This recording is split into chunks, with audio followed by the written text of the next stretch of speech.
சந்தோஷம்.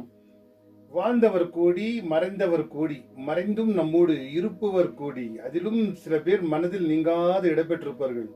பெரிய பணக்கார குடும்பத்திலோ வசதி வாய்ப்பு குடும்பத்திலோ பிறக்கவில்லை. சாதாரண ஏழையாக பிறந்து சாதித்து சர்வ வல்லமையும் பெற்று இந்த உலகளவில் பேசக்கூடியவர்கள் தான் நிறைய பேர் மறைந்திருக்கிறார்கள். அதிலும் குறிப்பாக அப்துல் கலாம் ஐயா அவர்களுடைய நினைவு தினம் இன்று. அவரை போல ஒரு மனிதன் எளிமையாக கிடைக்க முடியுமா என்றால் நிச்சயமாக தேடிதான் கண்டுபிடிக்க வேண்டும். எளிமையான அந்த முறையில் வாழ்ந்து இந்த உலகம் போற்றும் அந்த மனிதனின் நினைவு தினம். சிறு ஏழையாக பிறந்து பெரு சாதனைகளை படித்து பலரை கனவு கண்டு அந்த கனவிலேயே மீசிலுக்க வைத்து அந்த கனவோடு பலரை இன்று வழிநடத்த வைத்திருக்கிறார் இந்த அப்துல் கலாம் ஐயா அவர்கள். அதனுடைய பங்களிப்பு அப்துல் கலாம் விதித்த அந்த விதியில் நிறைய தொண்டு நிறுவனங்கள் அதில் பங்கெடுத்து செய்து கொண்டுதான் இருக்கிறோம். நல்லோர் வட்டம் என்ற ஒரு நல்ல ஒரு அமைப்பை பாலையா அவர்கள் தொடங்கி அந்த அமைப்பில் மிக சிறப்பாக தொடங்கி அதே போல் மிகப்பெரிய சமூக நிறுவனங்கள், தொண்டு நிறுவனங்கள், பள்ளிகள் அப்துல் கலாமையே வணங்குகின்றன.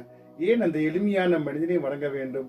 அவர் நடந்த வழிகாட்டிய அந்த பாதை அனைவருக்கும் பிடித்திருக்கிறது.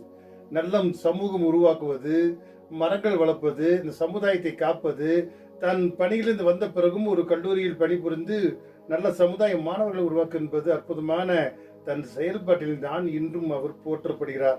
அவர் ஒரு முறை குடியரசு மலர்ந்து வெளியே வரும்போது கேட்கிறார், நான் வெளியில் சென்று விட்டால் எனக்கு ஒரு பள்ளியில் வேலை செய்வதற்கு உண்டான நல்ல ஒரு வாய்ப்பை கொடுங்கள் என்று கேட்டால், அது இல்லாமல் 1 கோடி மரங்கள் எனக்கு பரிசா கொடுங்கள், அதை வளர்க்கழுக என்று பல முறை அப்துல் கலாம் ஐயா அவர்கள் உரையை கேட்டிருப்போர். பல பேச்சாளர்களும் இது பற்றி விரிவாக சிறப்பாக பேசியிருப்பார்கள். இன்று அந்த சிறப்பான மனிதரை பற்றி நம்ம ஏன் பேச வேண்டும்? எளிமையான வாழ்க்கை, எளிமையான அணுகுமுறை, கல்வியில் மிக உயர்ந்த சேவை, ஆற்றலை பயன்படுத்தி அனைவரையும் தகுந்த ஏவுகணைகள், சாதனைகள், கடைசியாக நிறைவு செய்த சில விஷயங்கள் கூட நம் மனதை கவர்ந்திருக்கின்றன. நம் நாடு மட்டுமல்ல, வெளிநாடுல கூட ஐயாவையை போற்றும் வகையில் சில செயல்கள் நடந்திருக்கின்றன. அது இப்பொழுது அந்த ஐயாவை ஏன் நினைவு கூறுகிறோம் என்றால், சாதனைகள் சாத்தியமே. சமூக அக்கறையுடனும் சமூக பண்புடனும் அதை அணுகினால் சாதனைகளும் சாத்தியமே. நினைவு நீங்காமல் அவர்களை பற்றி நினைவு கூர்ந்திருக்கும் காலம்தான் இது. சந்தோஷம். நினைவு கூர்ந்திருப்போம். அந்த மாமனிதரை மகிழ்வித்து மகிழ்வோம். அவரை போல் சிறந்த தலைவர்கள் உருவாகும் என்று அவர் பொற்பாதத்தில் காணிக்கையாக இந்த நினைவுதானில் மலர்களை தூவி, மனதளவில் மலர்களை தூவி வாழ்த்தி வணங்குவோம். அந்த மாமனிதரை போற்றுவோம். சந்தோஷம்.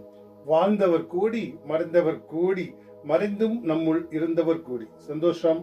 வாழ்க வளமுடன்.